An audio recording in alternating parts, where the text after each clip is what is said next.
Hello મિત્રો, કેમ છો? ખેડૂત સમાધાન ઓર્ગોનિકમાં સ્વાગત છે.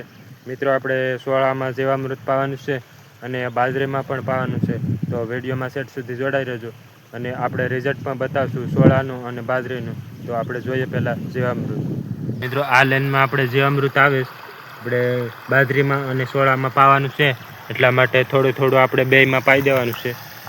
આપણે ઓલે સાઈડ ઝાડવા છે નાથી જીવામૃત આવે અહીં નળી રાખેલી છે અને અહીંયા એક લેન રાખેલી છે. આપણે જોઈએ સેટ સુધી. સોળામાં આપણે જાય જીવામૃત.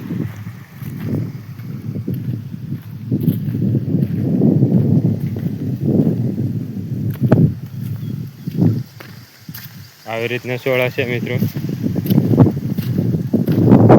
એક ક્યારો પાઈ દીધો અને બીજા ક્યારામાં જાય.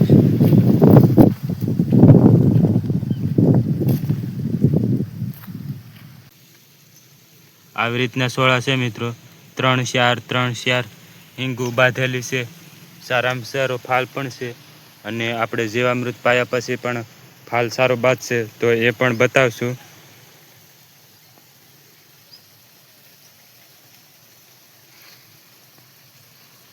સારામાં સારું આપણે ફાલ છે અને ફૂલ પણ છે. આપણે 100% ઓર્ગોનિક સોળા છે. સોળા પી જાય પછી આપણે બાજરીમાં પાણી વારવાનું છે.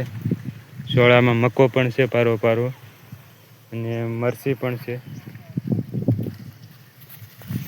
મરસી પણ સારી છે મિત્રો.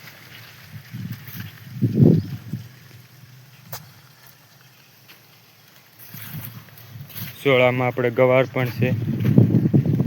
5 ક્યારામાં વાયેલા છે. ખેડૂત મિત્રો, તમે પણ ગાય આધારિત ખેતી કરો અને આપણે સ્વાસ્થ્ય માટે પણ સારું. આપણે બકાલું જે છે એ આપણે ખાવામાં પણ સારું અને બાજરી છે, ઘઉં છે.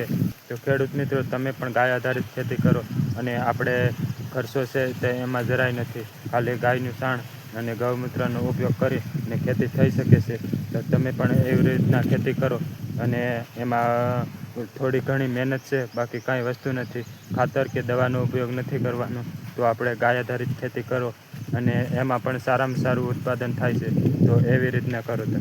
તો મિત્રો, આપણે બાજરીમાં પાણી વાર્યું અને પવન બહુ છે એટલે આપણે મોટર બંધ કરી દીધી અને 2 3 ક્યારા પાયા એટલે બાજરી આ રીતની મિત્રો નમી જાય.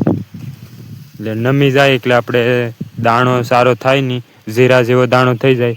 દાણો આપણે ક્વોલિટીમાં આવે એ ન આવે એટલા માટે આપણે નમી જાય છે એટલે મોટર બંધ કરી દીધી. આપણે જીવામૃત અડધું બેરલ રહ્યું. આપણે 3 ક્યારા પાયા. આ ક્યારામાં મકો છે. મકો પણ આપણે પાઈ દીધો. અને મિત્રો, આવી રીતના બાજરી છે. બાજરી ગાભે આવી ગઈ, ડુંડા નીકળી ગયા છે એટલે આપણે વજન થઈ ગયો થોડોક ને પવન પણ બહુ છે એટલે નમી જાય બાજરી. એટલે આપણે મોટર બંધ કરી દીધી. તો મિત્રો, હવે મળશું આપણે બીજા વિડીયોમાં બીજા ઓર્ગોનિક સાથે. ત્યાં સુધી બાય બાય.